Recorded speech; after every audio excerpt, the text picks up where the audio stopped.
Welcome to Roots and Routes, a docu-series proudly brought to you by Afroculture Media. In this series, we shine a spotlight on the remarkable journey of African descendants who are making a significant impact around the globe. We delve into the stories of individuals who, despite the challenges and diverse paths they've taken, remain deeply rooted in their heritage while paving new routes in foreign lands, from their roots in Africa to their routes across the world. Join us as we celebrate their passion, resilience, and triumphs that define their journeys.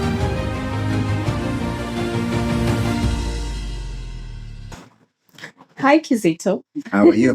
Nice to finally sit down with you after so many, I know. schedule arrangement and things like that. Yeah. So nice to have you on the Afroculture Media seat. And I was reading one of your interviews, Mhm. and the footnote for the success story, indicated that you arrived from Rwanda Yes. in 2000. Yeah. And I quote you, or I quote the magazine. You can't imagine a refugee today finding a way into Canadian life as easy as he did. Mhm. That piqued my curiosity, and it takes me to, wanting to know about your background, your Mhm. personal journey Yeah. from Rwanda. Mm. So, as a sort of, us, starting this conversation, Yeah. can you take us back to your early years in Rwanda? What experience shaped your resilience and desire to help others heal? Mhm. And thank you. I really am honored to be here with Afroculture magazine, and it's as you said, it's been a back and forth, and our lives are so busy. So I'm really glad we finally narrowed down a date, and we're here. So I'm looking forward to this conversation. And to answer your question, when I came to Canada in 2000, I came here as a landed immigrant. That means I had all my papers, right? So I didn't have to seek a clearance or anything like that. Yeah. What I meant by that quotation was the fact that it was easier. If you're looking for shelter, there was enough shelters to go around. If you're looking for support, there was just the resources were in abundance in 2000. Right now, and it's understandable as well. But right now, there isn't that much to go around. The economy is not doing so well. Inflation is at its worst. And then newcomers are coming in and having no refuge, no support in place for them. So, and then of course sometimes our own people turn against them because we think they're coming to take what's ours, and that's not the Canada that we initially came into. So that's what I meant, and I hope we get to that place where we can actually invite people, not even invite people. When people come seeking for refuge, we need to be in a place to welcome them. We can discuss whether they should stay here. That's a whole different conversation. But when they're here and they end up sleeping on the streets or they end up dying on the streets, which is the case in 2023, then that shows that we are not as humane as we would like to think we are as a nation. So that's what I meant. But going back to my story, so I was born in Rwanda, and I was raised there in the countryside. I was a child that loved school, loved taking cows and sheep to the field. Really, at that time I did not know I enjoyed it, but I did enjoy it. And looking back, that shaped my life because it allowed me to be curious about the world, the universe, and my spiritual journey is connected to that. And then of course 94 happened. 94 happened, where, as you know, almost 1 million people were killed, and half of my family was targeted. And that's really the experience that I lived with, because I, as much as I'm not a survivor, my mother is a survivor. I have families on my father's side who were survivors or were wiped out, including on my mother's side, and so that affected me in many ways that I didn't really get to understand until later on in my life. And that's how our organization was established. This was part of it, was me trying to understand what I was dealing with when I went through my own PTSD trauma. Soon after the genocide, I ended up in Kenya with my brothers, where we stayed for 4 years as refugees. and we came to Canada in 2000. So all of our work, all the hard work, going back to the court, all the hard work we had to do happened in Kenya.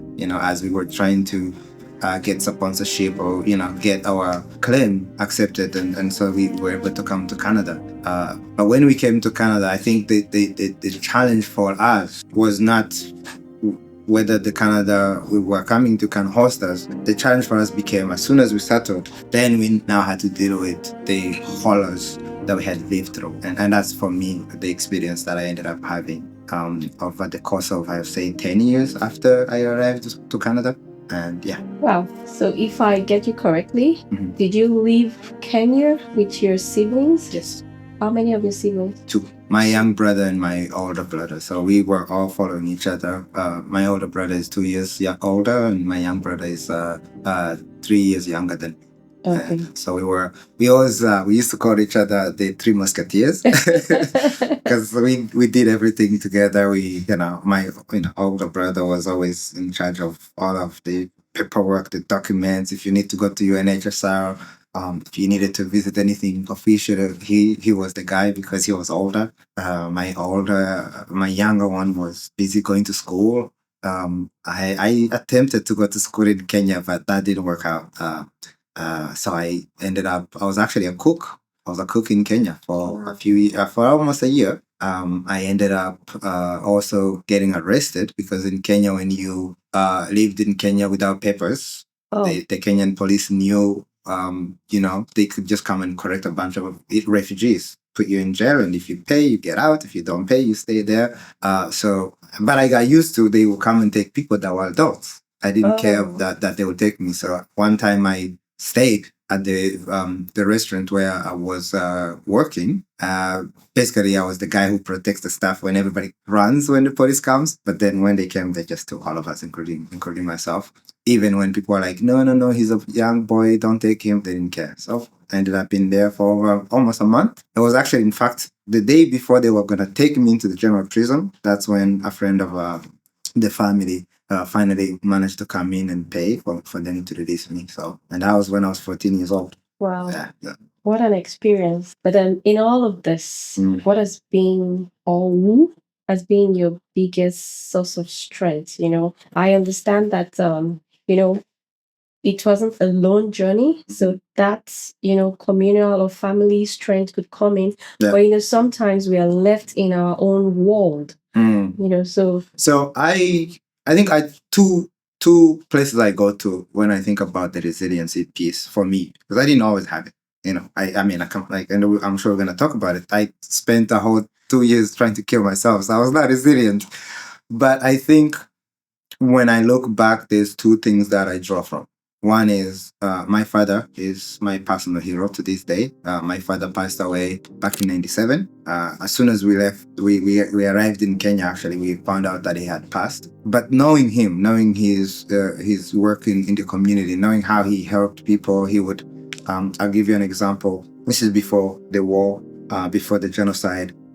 This guy was drunk. So we lived close to restaurants and bars and things like that. We call it mudugdu in Rwanda. And so we could, when people get drunk, we would see them. And this guy was drunk and people beat him up and he passed, I don't know how to say it. He passed, he didn't just pee himself, he actually pooped himself.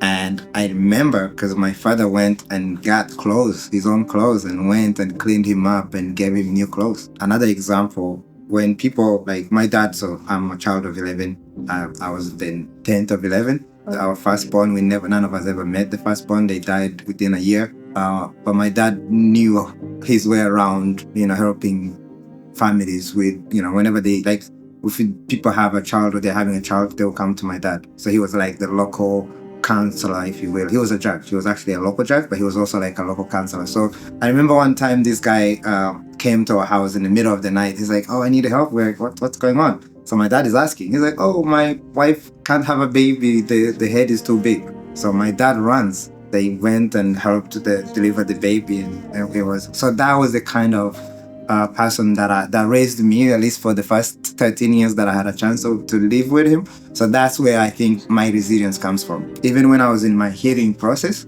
I literally had to go and have spiritual conversations with my father. And that if you find me in one of those nights, I would be busy crying, but from a place of joy. Because I was like, oh, finally, I can now have this conversation. So that's one. The other is when I look back at Rwanda, which I disconnected from. So as soon as I left Rwanda, I never had any contact with Rwanda. And I think it was around 2013 when one of my brothers went back, right? He went to visit, and then that's when he started sharing music. So I'm seeing people like Mehdi, the band, all these guys that, wait, what? Rwanda is doing this amazing stuff? So that opened my eyes to Rwanda. But then I wanted to also go and experience it myself. So in 2016, when I did my journey to basically raise awareness on PTSD, I also went to Rwanda, and seeing what has happened since has just created that whole new pride in who I am as a Rwandan. Because at first I was like very proud Black man, and then I'm like, okay, now I might attempt to go back and retrace my African culture. But once Rwanda brought me in fully, then it was just magical. So I think those two for me is where I draw my resiliency from. And also knowing that the work we do has to be for the future generation. And so we are responsible for building on what the ancestors and the past generation has done. Because, we always as Africans talk about how much we are not doing. But if you look at the work that our ancestors have done, going from chattel slavery to now having everything that we can have here as not just Black Americans or Black Canadians, but Africans coming here and doing this work, that gives me more responsibility to know that I have to build on top of that. So I think that those are the pieces that I would say. I don't know if it's the resilience. It's just I feel responsible. We all have to feel responsible to say, what am I passing forward? Not what am I getting, because we don't always get much, but whatever we're getting is more than what the generation before us got. So how can we give more as well? So more like paying it forward. Exactly. Yeah. So you were talking about music, so I just wanted to add an element of fun. Mm-hmm. So if your healing journey were a song, what would be the title? I should have done my homework. I love many genres of songs and music, and the funny thing when you think about Rwanda, we have so many genres. I always it amazes me how many genres we have in Rwanda. But to come up with a healing song or a healing, it could be a title. It's not necessarily a song that is in existence, but what will you name? I think the song, the Concrete Jungle with Bob Marley. Oh. That I think is a song that would describe my healing journey, because I'm trying to heal, and I've done that work personally in the middle of the chaos that we all live through, the matrix I call it. But you still have to find a way to smile. Not every day the sun comes up, but you have to find a way to smile. So I would say Concrete Jungle. Trust me, if you listen to that song, I listen to it a lot. I used to listen to it when I was doing my walks and meditation. I think that's one of the songs that I would say would describe my healing journey. But I'm sure I could think of a dozen songs that that could describe the same sentiment. Well, that's nice, because I'm a fan of Bob Marley. Yeah. And going to the Concrete Jungle lyrics, I would say one of the catchy phrases where he said, "Oh man, you've got to do your best," and it goes further to say, "No chains around my feet, but I'm not free. I know I am bound here in captivity, and I've never known happiness. And I've never known sweet caresses. Still, I will always laugh. I'll be always laughing like a clown." Okay, so I think I'll take that. That suffices. And by the way, that song applies when I was in my worst, but it also applies now. Meaning, even then, people, there were many moments where people thought I was wonderful and doing amazing, because I'm laughing. Everybody, but you're dying inside. So you can see I'm tearing up, because when you're reading that now, I'm remembering all the lyrics. That's, But that's the song, right? That's what we're all dealing with. But we have to do our best. We have to fight. We have to fight to get to a place of healing. Because everything we do, if we're not working on our trauma, it's gonna be contaminated by that trauma. So we have to do as much of the healing work as much as we are doing the work of building. Yeah. And I think that's a challenge even for our organization, because it's not easy to do the healing work, because that requires clinicians and resources, while we still also have to serve the community. So yeah. Coming to speak about the Rwandan Canadian Healing Centre, what inspired that? And I think I've touched on it obviously in my answers, because the work we do Yeah. is born out of my trauma. So I would say around 2005, 2007, when I was graduating college. But I would even say 2005. As you know, you get panics. And then it went from anxieties into I couldn't function. You know, I always use this one example because I think it's the height of my struggle.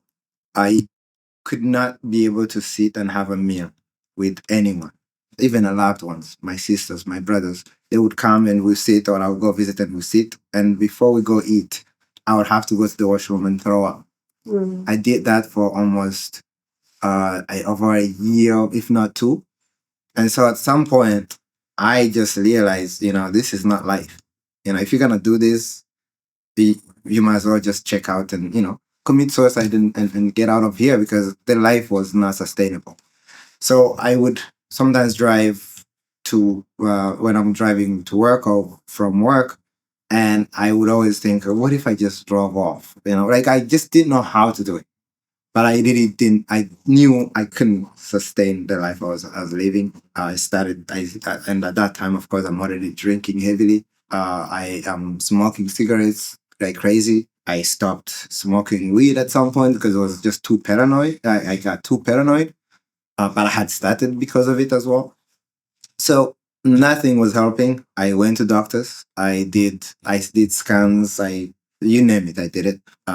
They'll give me drugs. I'll try them. They'll numb me, so I'll get off them. Now, mind you, wish I had a doctor who said, no, keep taking it. Even if it's numbing, just keep taking it, because apparently what I found out is if you take a drug long enough, that's when it will take a month, sometimes longer, to actually settle into your body for it to function. Before that, you're like a zombie. I tried. I didn't, but I tried my best to either check out. But there was a point in my life when I knew I had to do something. Point when I saw myself putting liquor, Jamaican rum liquor, into a bottle of water in order to be in front of an audience where I was expected to be. And it was a privilege to be in that place, but I couldn't even be in that position without numbing my thoughts. And the thing that did it was the alcohol. Or it depends. Like, I had to do a lot of things, but that's when I was like, this has to end. So I made a promise to myself: you're either gonna find an answer, or you're just gonna commit suicide, because there's no way to live a life like this. And I started doing research. This is like around 2011. YouTube was not the YouTube of today, but it still was YouTube. So I started doing research. And by the way, I go back to the song that you just played now. I found there's a gentleman named Dick Gregory. Oh. I don't know if you know him. He ran for president. He was a comedian. He's an American comedian who ran for president. And at this time in his adult life, Dick Gregory was opening for Bob Marley in Zimbabwe. I did not know who that gentleman was at that time. So I was like, oh, who is Dick Gregory? And he's talking about, the Black community and how we can actually do better. He's talking about holistic health. He's basically talking about things that, to me, previously were never on my radar. And if they were, I thought it was just crazy people who did those things. So I then went in the search mode, and I looked into Dick Gregory and his work. I looked a lot of his lectures and speeches, and I learned more about his work. Before I know it, I was connected and I was plugged into the Black conscious community. So the Black conscious community, talk about people like, Ivan Van Satamo, Dr. John Henry Clark, Dr. Ben Yakanan and other folks that have done incredible work, did enough work around the Black community and who we are as a people historically. And so I stayed in there. I was researching for months. From there was a point where I one day woke up and stopped smoking, stopped drinking, and stopped everything. Cold turkey. Okay. Just from that sense of, oh, I am more. I am more than just this, lost soul. And so that's how I plugged into the Black community and, I became a vegan right away. And then from there, I started looking at how to also trace my roots back to Africa and Rwanda. And at that time, I'm no longer, as intoxicated as I was before. And then I started sharing my experiences with friends. There were some friends who were like, I would travel with them and they're like, yeah, you're different. Something's wrong with you. And so I started sharing the experience about my PTSD. Those things happened alongside my research, me talking about what I was going through. Because that's something initially I was very embarrassed to share. But once I started sharing and I got into this incredible space of just learning about the Black community and becoming a vegan and stopping the drinking, and before I knew it, I no longer had anxieties. I completely lost a sense of shame that I had. Like I became a whole different person. Some of my friends were like, "Yo, you're weird." I'm like, "Yeah, it's okay." I was I was like meditating and doing things like that. So once I recovered from that, I wanted to share my story. I wanted to raise awareness about PTSD and trauma, about the especially in the Rwandan community on the aftermath of 1994. And that's how the RCHC was started. Is I did a walk from Toronto to Montreal to raise awareness. And that's a story on its own in terms of how I prepared to do that. But I did the walk, and then once I was done, the community asked if I can actually lead the work. I had the vision of building a healing center, but I didn't think I was going to lead it. I thought there's going to be a non-for-profit I can work with,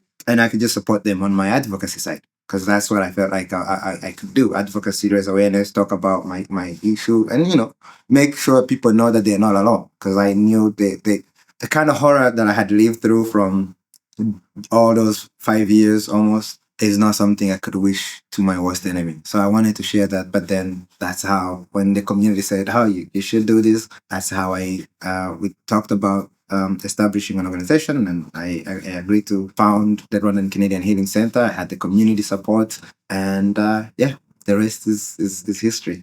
Wow, what a incredible story. And I just can't imagine what you or the other Rwandans have had to experience. The only closest I've had is watching the movie Hotel Rwanda, Not the best description. Yeah.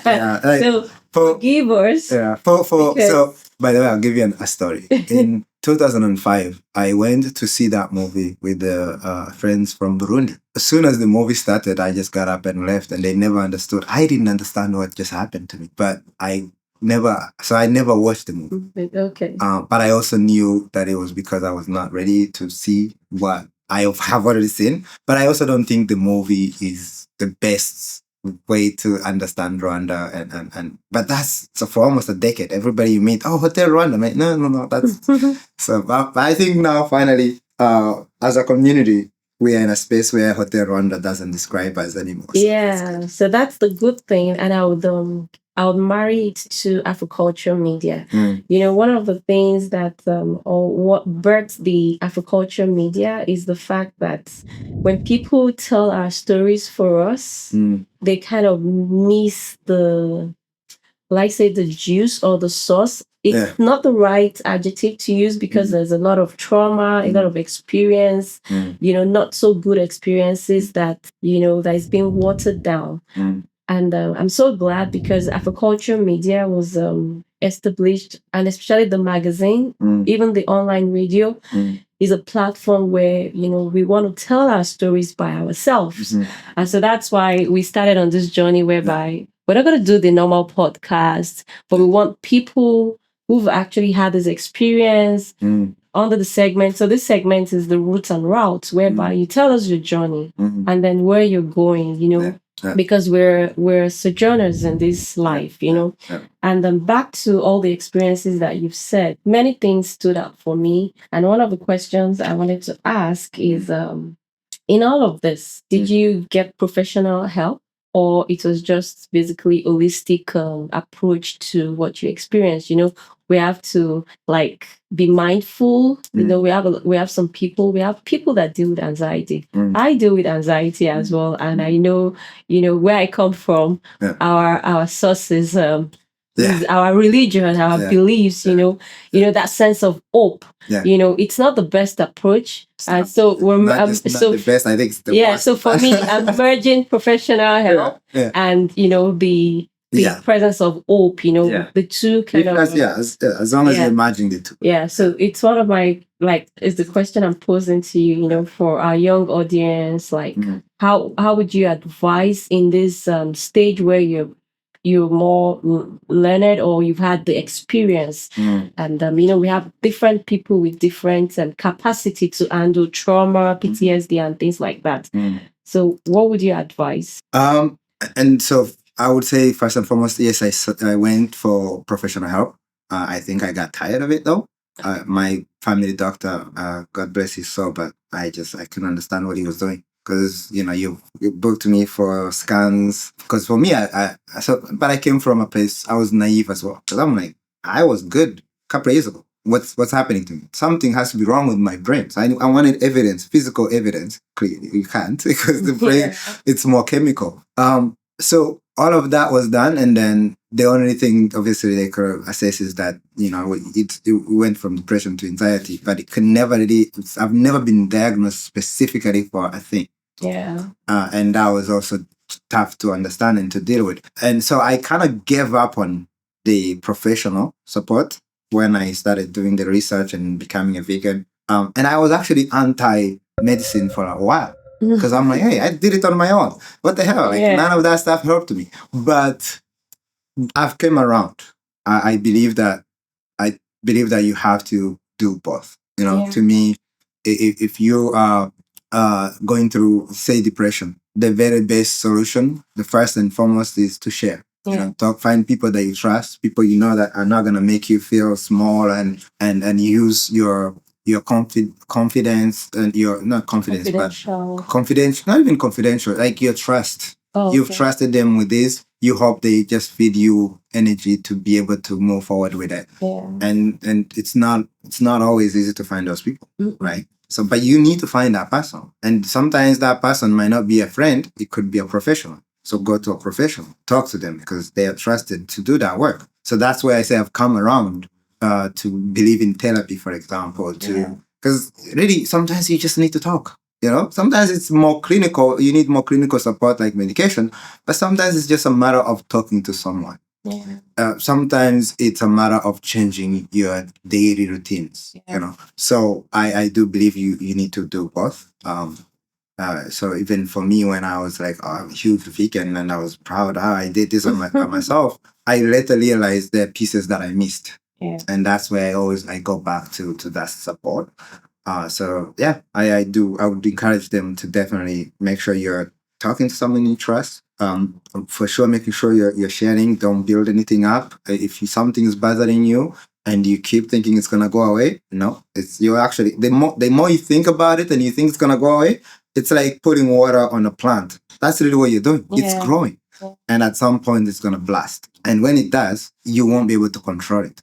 That's the reactions that I was having when I could not have meals with, or when I could not, engage with the public without taking alcohol or whatever. So you have to find a way to share, find a medium for you to share your story. I don't believe in putting all those things on social media. Like, that's not a place to put your personal struggles, trust me. But find people and then seek help with from professionals. It's not always about drugs. There is other ways to resolve mental struggles. Well, thanks for sharing that. And I'm not bringing in gender issues here, but it's so healing to have you as a man share, vulnerably your experience. And it's one thing I always advocate for, because where I come from, it's very difficult for men to be open or to even admit or identify that they have struggles, not to talk of being abused, having PTSD, having trauma. I'm grateful for your sharing, and thanks for I like to say advocating for that. Yeah, vulnerability is my power. Mental health for me is a gift. It allowed me to actually step into my purpose. And I think how I look at mental health for me is it's like you come here to do something and you end up getting lost. We all do. And it's like the universe or God or whomever you believe the higher power to be saying to you, no. You came here to do this. So we're going to shake you up a little bit until you can remember what you came here to do. And I think what I hope for, and this is what I even want our organization at some point to get to, is to get people who are dealing with those challenges, find a way to get them to remember what that thing is, So, and it manifests weirdly in many ways for you to actually see, oh, this is what I wanted to do. I'm doing what I always wanted to do. Not in the form I wanted to do it, but I'm doing what I wanted to do when I was 12 years old. Community development. That's what I wanted to do. It doesn't have to come in this form, like the form you think. You don't have to be a politician. You don't have to be an administrator. You can actually be in the position like the one I'm in. My background is film school. So telling a story is really what I'm supposed to be doing. But I'm here running a non-for-profit and advocating for communities and hopefully building the healing spaces that our community needs. And so for me, mental health is a gift, and being vulnerable is the power that I use to share that gift with the world. And I'm proud of it. Yeah. I like that. So talking about healing, if you have to set a table or host a dinner, like a healing dinner table, let's put it that way. Yeah. What 3 meals would you, or 3 cultural dishes must be there? I hope I'm not cooking. Man, if my wife is cooking, then I'm all in because I'm the worst cook. I used to think I was a good cook, knowing that I was a cook when I was 14, but I'm terrible. But I would say, that's a tough question. I love steak, so I'm no longer a vegan. Oh, I'm a recovering vegan. Oh. I hope to get back there. I recently just found it difficult to continue to be a vegan, which is not a smart decision because I'm healthier. I feel much better when I'm only consuming vegan dishes. But steak is like my kryptonite. So steak, I would say a nicely trappier fish. Oh. And then I would also say, if I've had some beautiful quinoa salads, if you get the best quinoa salad, that's like the best. But for an African dinner, that might not be welcomed. So maybe I'll add fufu. Oh, okay. The universal staple. There you go. Yeah. So we have the steak, the tilapia, and fufu. Yeah. Wow. Now, I don't know if they're going to be consumed by the same people, because if I'm having a steak, I'm not having a fish. I'm not having a tilapia. Oh, yeah. Definitely. So we might have to replace the steak with a sauce for the fufu. Yeah. And then the steak is going to be had at a different evening. Yeah. Yeah. But it's all good. We can have buffet. Buffet, yeah. I've been told I need to be careful. Whenever I have too many options, my stomach doesn't like it. Yeah. Okay. Oh well, that sounds like, well, it's balanced. We could have the salad to it. So we have the protein, the carbohydrate, and then the veggies. Yeah. So it's acceptable. Yeah. I'm just thinking how this is gonna come across for a recovering vegan, advocating for steaks and tilapia. Yeah. But I always let people know, and my friends even back then knows. When they saw me becoming a vegan, they were like, what? Wow. Because they knew I was the first guy to get a steak, rare or medium rare. I didn't even want it cooked. Like, that's me. And now I'm a vegan. Like, what the hell happened to you? Yeah. So it won't be surprising to some folks, but others maybe. Okay. Now, going to the Healing Center, what project or what story, moment reminds you every day that what you do really matters? It's a lot. So we had right now we have 2 pillar projects that we're running. One being the hub, and for me the hub is the community, bringing the community together. And so that to me every day, whenever I'm here, whenever we have conversations here with our colleagues and partners, because the hub here is not just RCHC, we have partners that call this hub home. That reminds me every day, why we do the work. Or like we like to say, we want to create places where people can feel they belong. So, a sense of belonging is important for us. Safe spaces are important to us. So that for me reminds me of the work that we do. The other is the transitional housing that we have, where we're providing transitional housing for refugees. It's a 12-unit building where we are providing support with employment. We give them support with wraparound food, training, you name it. Everything is provided.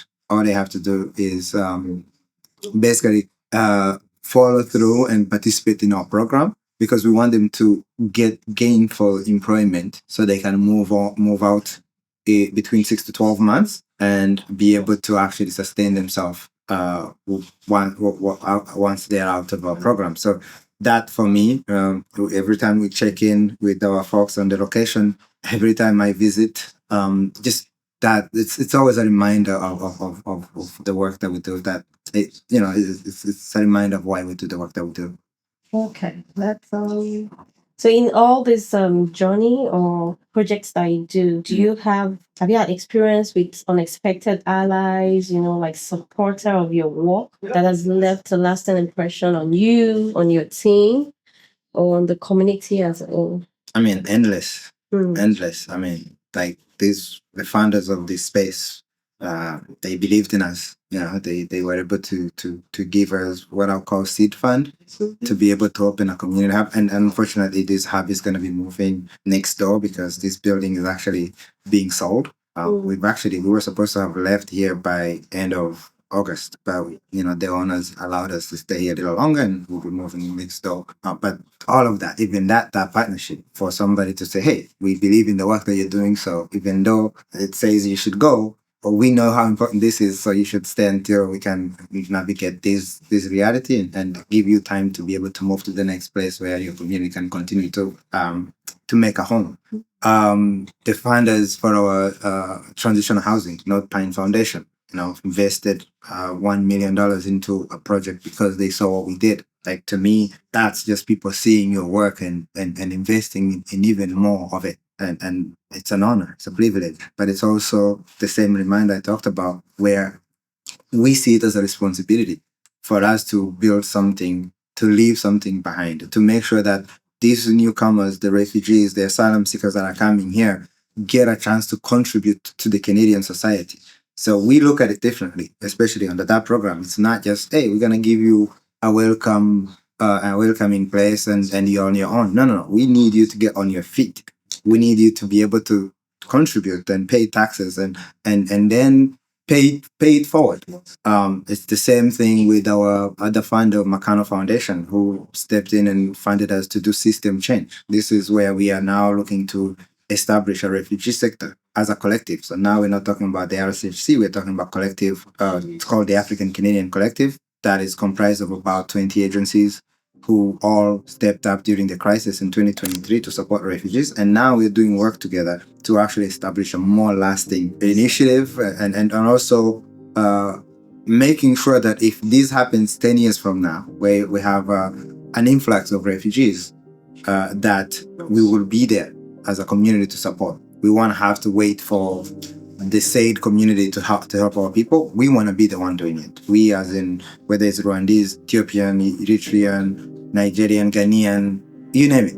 We want to be the one to host our people and have the capacity to do that, which we didn't have in 23, because in 23, most of the groups that stepped in, even with the reimbursements from the city, a lot of them lost. But we have one that completely lost their business and they had to close those. We have others that had to move out into other places because they have extended in terms of the expenses. And so running out of business, really losing, losing focus on your ultimate mission because you have to deal with a crisis that no one else is looking to do. So that piece, we've had, when it comes to allies, I think we're blessed. We're blessed in that way. Even for the folks I did mention, we just have so many allies in the community that support our work. and we hope to continue that kind of relationship and collaboration. Wow, that's it's been a lovely conversation. So, like looking at future aspiration, what message would you want your younger self to hear today? Not to rush. Also remember that you're going to die. Remember, you're going to die. We're all gonna die. So the younger self, I would say to him, don't rush. You're okay. You're good, but you're going to die.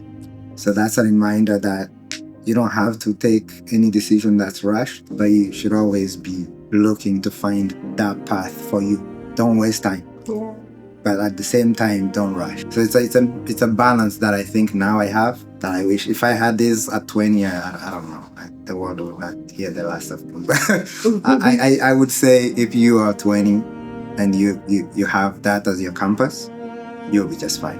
Okay. Yeah. So on the funny side, if you like, I don't know, if you happen to be in a room full of Nigerians and you're saying you're going to die, like by default in our mind, we were saying God forbid. Because while you were saying it, honestly, I was saying God forbid. So oh no, because this is the thing.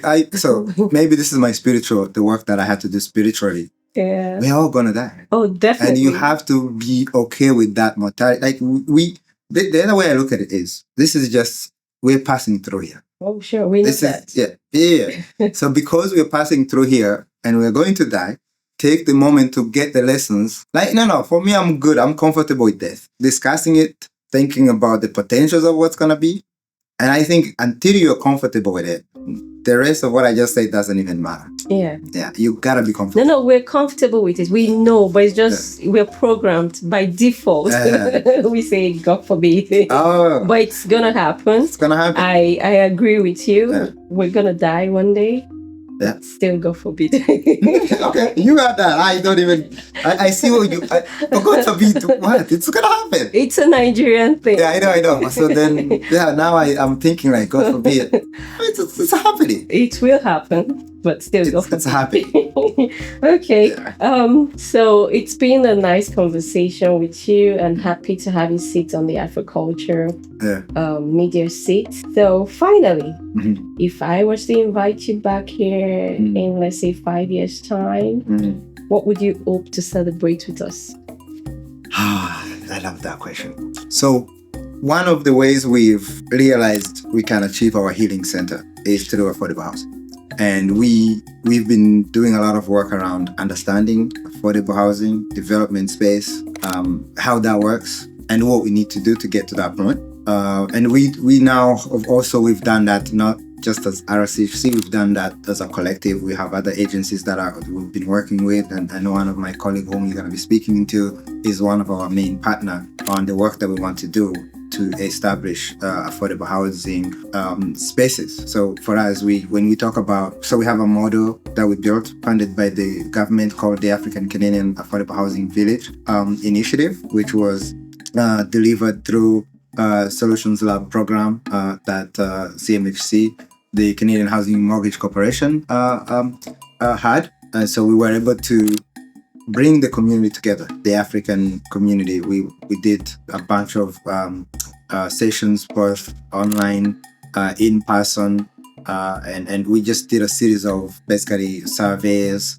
and bringing people together and understanding, like, if we were to build a perfect community for you, what would it look like? If we were to build a perfect home for you, what would it look like? And then we basically put that together into a model, which is what we call the African Canadian Affordable Housing Village Initiative, the ACA, the ACA Village. Yeah, so we have that model that anybody can implement. But what we've also decided to do is implement it ourselves and show people what we mean when we say village. So for example, this building could be a village only if it has amenities. So you have restaurants, supermarkets. Yeah. You have basically items that the community needs. I don't have to drive across town to find an African fufu, right? Yeah. Or fish, tilapia, like those kind of produce that our people need. So we want to make sure that we have that supermarket, restaurants, recreation if it's needed. Those kind of things are important to us. So that way people who live in these homes can focus on one thing, which is just not even surviving. We want them to thrive. But Thriving, so if the only thing you won't get from this living is the job. So you could go get your job somewhere, but everything else should be around you. So whether it's a high rise or whether it's a low rise where we're building houses and homes, that's the approach. Okay. And so the way we are looking moving forward is not everything we do is going to be that, because we also have to build portfolios to be able to sustain that operation.